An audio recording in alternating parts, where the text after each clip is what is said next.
All right, Andy. Here's another. Hey, everybody. Here's Hello. Hola. another edition of It's Not Work, It's Fun. We haven't done any for a while. Get a shot over here, Andy. This way. Right here, right here, right here, right here. On me. There we go. Now, I've got a bunch of stuff I'm going to talk about, and what you're going to see is It's Not Work, It's Fun. We'll do Bobby Buds for Life when she wants to, and then try to do a FRASER family. And we'll separate them though. But we haven't done any of this for a while because since before the beginning of summer, my husband and I have been very, very busy. We've gotten to do a little bit of traveling, a little bit of visiting. That takes time away. And yes, we'll be doing more for our Wassa Area Access channel and the channel that we are working very hard to bring back, Wassa Public Access, that is for the public up here in north central Wisconsin. And I want to talk a little bit about the gardening questions that I have gotten. And as you see right here, here's a plant that was purchased. It's called Bonnie plants. That was purchased from, can you get a good shot at Mr. Cameraman? Okay. Anyway, it was purchased from one of the big retail stores up here.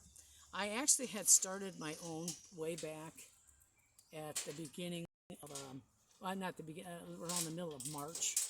And one of the reasons is I always have grown my own for many, many years. By the way, this pothos plant has been sitting out here a couple of months. It's got pine needles in it, so I'm going to take some of them out of there. And a lot of people ask me, well, how long does it take to start your plant? I've been doing it for probably over 50 years. And I've been a master gardener for probably that long, too. I don't even remember how long it's been. Professional gardener, horticulturalist, and of course Wisconsin State Fair judge, and that is current. I still am. And a lot of people ask me, I'm going to move these over just a little bit. Okay, I can move this one over. A lot of people ask me, well, how do you learn all this stuff? Well, I learn it. You learn it by experience, and working with other people. I've worked with a lot of community education gardening programs. I've even started a few. I work with a lot of food pantries in the area. I have done so for over 25 years. And it's just things that you build up over a period of time. And there's a consensus out there that says, this person really knows what they're doing. And then some people, well, they're kind of good at one or two things, but they don't know a whole broad thing. Well, one of the reasons I work with the University of Wisconsin right here in Marathon County is because I really know my stuff. And yes, I am one of the former master gardeners to Wisconsin Public Radio. I've answered gardening questions from all over the world. And one of the questions that I have had, and this is really important to do this, before I show you how to put one plant in with another plant. And there's a reason as to why I bought one from the store. I actually started my own plants. I had 3 huge, even more big, way more big, about, can you get it up here? About this big. I had plants, tomato plants that big. I put them out in what I thought were safe cages. Well, it turns out up here we have a lot of wildlife, a lot of big wildlife, a lot of deer, badgers, muskrats, raccoons, and this summer especially, that's where we're not real close to our woods, a mama bear and her cub. Oh, wow. I've seen her 3 times this summer, and she's run the other way. That doesn't mean she's going to keep doing that, but they were instrumental in eating down every single plant, plus the deer, eating down every single plant that I had. I had a good dozen corn stalks growing, and they were just beautiful. I mean, you talk about knee-high by the 4th of July. They were about 5 feet high by the 4th of July, and every single one got eaten right down to the ground. Wow. So that's what happens when you have the wildlife, and of course, just about every color of bird that you can possibly imagine. There's really big birds that come here every summer. And one of the questions, and I'll get back to this in a little while, that people are asking me is, what can I do besides not eating the salads? And they come from a lot of different businesses. I'm not going to name any because they're from several of them. What can if I get parasites in my system, what can I do? Well, this actually is right in the Bible. I cannot say the verse and the name, Gemini or Genesis. not Gemini, but Not Gemini. Not in the Bible. yeah, no, it's Genesis. It's Genesis. Yeah, or any other part that's in the Bible. I can't say where it's from. I know I've seen it though, and that is what I have right here in my hands. These are known as papaya seeds. I have them in the freezer part of the refrigerator. And this actually is in the Bible. This is what they used to eat a couple thousand years ago. I will take one out. I don't want this plant to fall, so I'm going to set it right over here. Okay. This is what they look like. And yes, my hands are clean. These are papaya seeds, okay? And let's get if we can get a real good shot of that. We got a good shot of that, Mr. Cameraman? Okay, so I'm going to come back here like this. And I'm going to eat one. They taste horrible. Just like the aloe vera taste. Oh, yeah. I think they taste even better than aloe vera. Anyway, I'm going to give some to Bobby Buds for life. Yes, I will take one. Now. We take these as well, myself and my husband, at our house. Okay, so one of the reasons you don't want to eat too much of those is because they're very, very strong. And they recommend not eating a whole lot of them. But they will kill any parasite in your body, anywhere in your body. They don't taste the best, but they do work. And they will kill any parasite possible that's in your body. And the reason that you have to be careful eating them, I learned from you, was because it has to do with touching or whatever our lip. Correct? Yes, it has to do with the toxins located within these seeds. And they're not real strong, but you don't want to eat a lot of them per month. But you can tell. You can tell when you're getting sick from a parasite. Your skin itches, and it can itch anywhere in your body. And Mr. Cameraman over here, all right, thank you very much. And you may get a rash that you haven't had before. And also maybe certain parts of your body, like your digestive system, your abdomen, all of a sudden you wake up and they kind of hurt one day. And the reason for that is because you are being eaten from the inside out, which is a horrible, horrible thought. Now, you have to remember, and this is something I used to talk about a lot on Wisconsin Public Radio when I was on there many years ago. You got to remember, thousands of years ago, they did not have pharmacies. They did not have doctors. Well, pretty much they didn't have doctors. Maybe they had medicine people. I don't know what they had back then, because I wasn't around back then, and neither were you. But according to TV, yeah. So at any rate, they had their town doctors. They didn't have. They had the minerals and the vitamins in the soil that they were supposed to have. And the University of Ohio, which I have actually talked to some of those professors before, say there's over 300. There's 310. Some say there's 280. We don't know. There's not a lot of the minerals and the vitamins are not in our soil anymore. Okay? And back when it was biblical times, they did have them all. Okay? That's why the saying land of milk and honey, it came right out of the Bible, and I can explain that at some other time. But if you think you might have parasites and you've eaten some of that lettuce from the various businesses, get yourself a papaya, cut out the seeds. You can eat the papaya too. The fruit's actually pretty good. Yeah. And eat a couple of the seeds, not per week or per day, but per month. You don't want to eat so much you hurt your liver. It'll help your liver only to a certain point. But then if you eat too much, it's going to start to go against it. So don't eat too much of that. And I know a couple of doctors who will say this, and yes, my good old knife here. Somebody actually stole it many years ago. I had a army knife. I had it for years. Somebody actually stole it from me. It was stolen probably about 15 years ago, and I've had this one since before that, but that's what happened to it. And if you don't feel well, and something's going on, of course, this is a piece of aloe. I'm not going to take it out of there because it's real wet. I save the juice. We drink the juice. The juice is for the eye drops. The aloe is something, and that doesn't interfere with anything. That doesn't hurt anybody or anything at all. Okay? It only helps. It helps everything. And we've told the story about we were diagnosed with glaucoma over 10 years ago. not a sign of glaucoma in our bodies at all. All right, so before I answer any of the gardening questions, and I do have some, And that is because I will expound on the point regarding the glaucoma and that it did not show up years later. The reason is because we put the drops in our eyes every single day of our lives, both Master Gardener and myself, and drink the aloe vera water, pardon me, or called aloe vera tea, whatever you prefer. We're gonna switch back to this, and you can talk about that later. Okay? Even going to the eye doctor, just my point is, no signs, completely gone, both of us. All right, folks. Okay. If you pick up a tomato plant like this, which I did, I picked this one up on purpose. We would have shown the tomato plants that if they hadn't been eaten by the animals. You want to cut all of this off. Okay, this is the extra roots. It's been growing in this container for quite a while. And it's had, greenhouse. I'm going to dump that right back in there. These are, okay, one of the tomatoes just fell off, so that's all right. I can put that right back in here. Okay, so at any rate, what I'm going to do is I'm going to cut down here like this.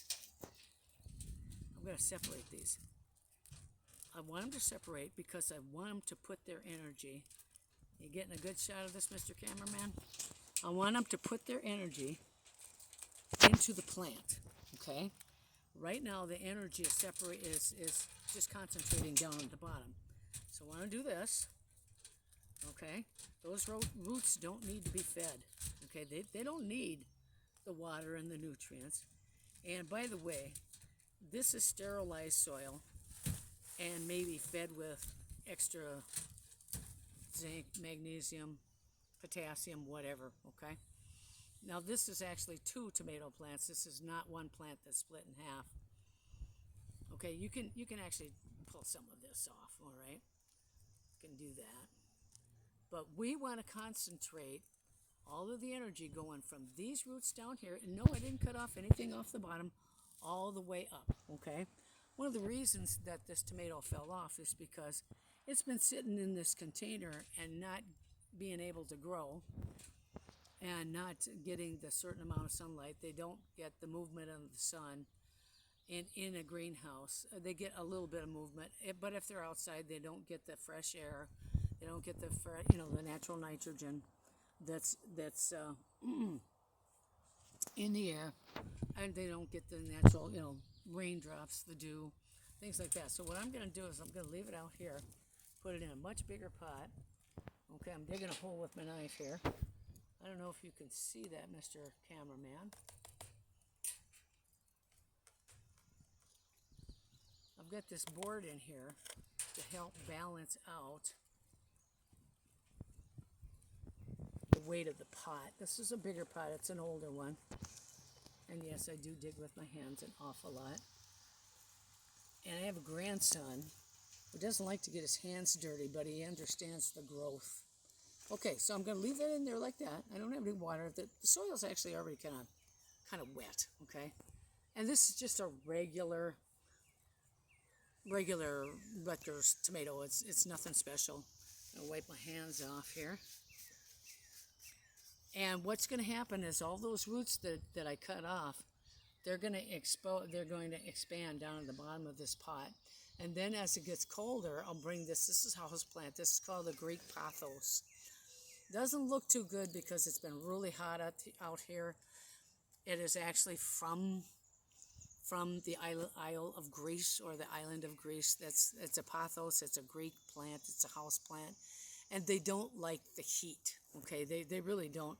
So when I bring it inside, and it has to be on a trellis too, by the way, because if it's not, it just grows all over the place. People say, oh, they make nice hanging house plants, but they really like to grow on a trellis.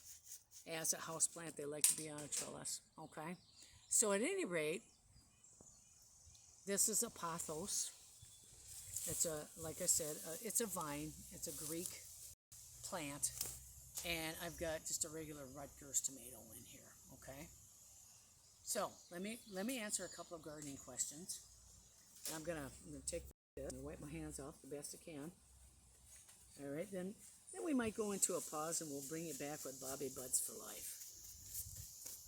Okay, so this, just go right ahead. yeah, this again, these are papaya seeds. Okay, let's get a shot of that. And this is one of the questions I've gotten probably 100 times. Is there anything you can eat? Yes, it's called papaya. It's a fruit. You can find them just about anywhere.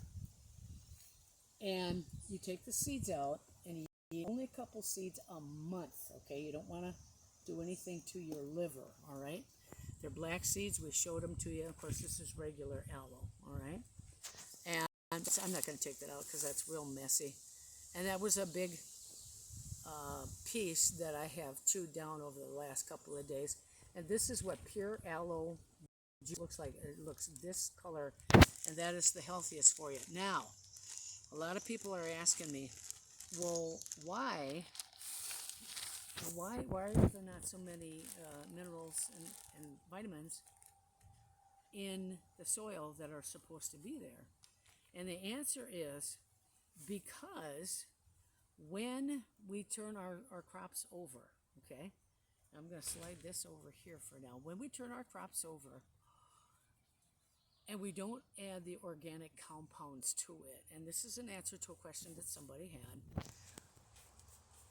we don't add the organic compounds like shredded tree bark, maple leaves, and in some cases oak leaves, and in some cases little tiny branches that are broken apart. That's all organic compounds, okay? Vegetable peelings like a banana peel or a tomato, potato peel, or a vegetable that you cut apart like a zucchini or a cucumber, apple peelings, even lemon peelings, okay? Those are all organic compounds. And we don't add them into the soil anymore like we used to. The farmers used to turn over their soil and they used to add cow manure. Now, cow manure is messy and it really does stink. It runs off and it gets into the waterways and it's not good. It's not healthy. It's not a good thing. A lot of people will turn over, have their cows on the field nowadays, and they started doing this way back when our grandparents still had their farm in Iowa. And what would happen is they would turn the cow field, the field over after the dairy cattle were there. They would turn it over way late in the fall, and it would have the cow manure in there, and they would just bury it underneath there. Now, one of the reasons we don't do that anymore is because a lot of the farmers, they like to buy the fast food fertilizer from China, and we don't even know if it's the thing that we're getting anymore. And it's not the farmer's fault. They want to get a return on their crop. Who can blame them? They want to do all the work, and they want to get paid. Anybody does that. I don't blame them at all. You got to remember, folks, the farmers are the backbone of America. They're the ones who feed us. They're the ones who put food on our table. We're not saying anything about the farmers at all, but you have to replace the minerals in the soil. And at last count, even 10 years ago, the University of Ohio, and I actually have talked to those people before, they know who I am, they figure that about 80% of our natural minerals and vitamins are missing from the soil. That's not good. That's why tomatoes don't really taste like tomatoes anymore. That's why the skins are really tough to eat. The bananas aren't nearly as sweet as they used to be. Now, on my apple trees, I have many apple trees around here. We're not going to show you any of those. We've showed them many times before. I'll just take the Macintosh, for example. They get all kinds of organic stuff that I have, compost that I have. I pile it around the base of the trees in the fall and the spring. Even my pear trees, I've got enormous amounts of bramlett pears. And it's because of the organic composting that I do. It doesn't mean cow manure, or a lot of people talk about sheep manure too. It doesn't mean you have to do that for everything. Now, the Amish, I'm going to tell you right now, the Amish are excellent farmers. Not that our own farmers are not. Here in Wisconsin, we've got a lot of potato growers, and we've got a lot of short wheat crops, okay? We even have down in the southern part of Wisconsin short cut leaf tobacco, and they grow them really well. They know what they're doing. However, if we keep using this fast food fertilizer from China, it's going to ruin the food. It's already ruining the food chain. And a lot of people ask me, well, what can I do? Grow your own and grow it in your own compost. I have grown things. I have grown enormous gardens and helped many, many community education gardening programs get started on the right foot and grown tons and tons of food. One year, there was 8 big churches, and it was called Faith Community Gardens, and I actually helped start it. And from the very beginning, we used all compost, shredded and decayed compost. And in the church that we worked with, I won't say which one it was, we had 1,500 pounds of food that we gave away to the food pantries in the area. And a lot of people really, really liked what we were doing. And another church had another 1,600 pounds that they gave away. So it does work. And the food does taste better. And it's healthier for you. One of the reasons we have the liver and the pancreas and the kidney problems is because they're not getting the things like we need, like potassium, magnesium, zinc, certain kinds of sulfur, just all riboflavin, and the list goes on and on and on. I could name a ton of them. There's about, well, I say about 280. Some people say 300. Some people say 260. We don't really know how many kinds there are out there, but there's a lot. And they're missing from the soil. Now, one of the reasons this tomato looks real good is because it was grown in a greenhouse. It had a lot of sunlight. My guess it didn't have a lot of moving air, but it had the decayed and steamed and smoked soil with the added extra minerals and vitamins. Like, one of the biggest vitamins is vitamin C. Vitamin D comes from the sun.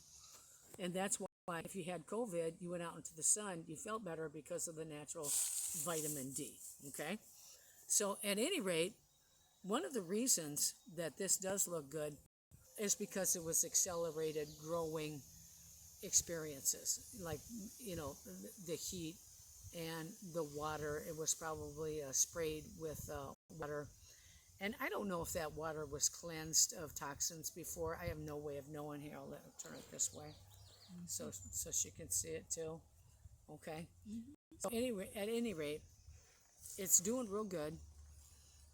And another gardening question that people ask me, all right, I noticed that my maple trees aren't getting as big as they used to.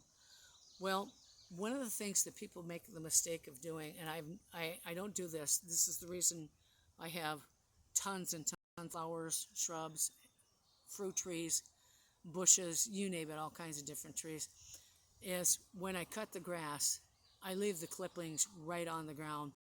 That's why I have an entire yard of really thick grass, is because I don't remove the clippings, especially from maple trees. The maple leaves are sweet. It brings the pH balance of the soil back up. And you have to have a pH balance of, it's called phosphorus humus, pH balance of 7.0. Anything above 7.0 is what we call alkaline, that's sweet. Anything below 7.0 is called acidic, that's called sour, okay? There are azalea bushes, rhododendrons, other pine trees, groups, evergreens, that like acidic soil, like from pine trees. And then the vegetables, the maples, not the oaks so much, not the hickories or the elms. The elms like actually the alkaline soil. pH balance of 7.0 and maybe a little bit above. And this is what keeps our food tasting good. This is what is healthy for us, okay? If you want a tomato, some people say, well, it's kind of acidic. Yeah, they do kind of like acidic, but not from pine needles. That's what we're missing in the soil. We're missing all kinds of different sulfides, sulfates, acids, you name it. We're missing all different kinds of things. And the fact is that if we don't organically replace them, what's going to happen is it's going to get worse and worse and worse. There's a very, I've said this before, there's a very well-known doctor, worldwide known doctor, I will not say his name, who converses with me all the time, and a very well-known businessman who texts me all the time and says, why is this happening? Because we're not replacing our own minerals and vitamins within the soil. It's changing the acid and alkaline in potatoes, sweet corn, watermelons, papayas, zucchini, you name it, beets, you name it, even lettuces. Why is there a parasite problem on the lettuces? It's because they were allowed to grow, the parasites I'm talking about, and the insects that, carry them. Like they'll ride on the back of birds, they'll get inside the birds, but they'll ride on the birds and deposit themselves in the grass. It's because these vitamins and minerals are not in the soil and they're not strong enough to defeat them. Now, if they're only killed with an insecticide, some of our insecticides, and we make a lot of insecticide out of marigolds, okay? And that's part of a papaya seed I had to spit out. Anyway, some of these insecticides are not nearly strong enough as they used to be. And right here, okay, this is called Spectricide. This is a weed killer. This you can buy at any store. Okay, Weed Stop for lawns. Kills the roots. All right, will it kill any insect? Well, most likely not. But if you have a vegetable garden, and I have older flower gardens, okay, that all of a sudden there's an oak tree growing in the middle of it, or there's anything growing in, maybe a maple tree where I don't want it, or a birch tree growing in the middle of it. What I call spot spraying. I've been doing this for years. I've actually done this for years. You just take it, you go right alongside the tree root. Just pretend that, say this is poison ivy. You don't hit any of the flower plants. You got a shot of this, Mr. Cameraman? You got a shot down here, right down here, right over here. Okay, you just go right along a little bit, and that's called spot spraying. And it's also for if you get cracks in a driveway along your patio, just spray the cracks. Don't spend a lot of time spraying an entire yard, because some of this stuff, especially some of the more expensive weed killers, herbicides, they don't dissipate in the ground for sometimes 50 years. So you want to be careful about that stuff. Right now, this stuff is on sale, and you're going to get yourself a good deal on some of this stuff, but be careful what you use that on, because it is very, very poisonous and very dangerous. And the papaya seeds, you spray too much weed killer, they're more lethal than the papaya seeds are. Papaya seeds, you eat them, they'll kill the parasites. If you've got an insecticide, you want to kill your parasites, be careful what you spray on there too. Anything made with a marigold is a great insecticide. But if you read on the label, sarin, sarin, S-E-R-R-I-N, that's way too strong of an insecticide, okay? Or even it might be added to an herbicide that's a weed killer. They do intermix them, and it happens all the time. So you should read the labels too. And if you can't understand what they're saying, you can always find me on Facebook, Twitter, and YouTube and ask me a garden question. There's a lot of people who ask me questions like that. I've got one more question I've got to answer. This is about echinacea, or purple coneflower. And a lot of people say, well, sometimes my echinacea is not purple, but it's pink. Well, it's because it's hybridization, that's why. And some of these parasites, speaking of hybridization, they might be hybridized with other insects. That happens a lot, especially in these gain of function labs. We've heard about that. Not going to mention any names, but there's one big one out there that everybody knows his name, and has been working on gain and function, I would say, for over 30 years. And the well-known person that I know who is a real medical doctor asked me about that one time too, and I said that's because we're not keeping an eye on these places, and we have to. All right, we're going to pause this, and we're going to go to Bobby Butts for Life, and she's going to do an episode too. So, Mr. Cameraman, we'll see you in a bit. Adios.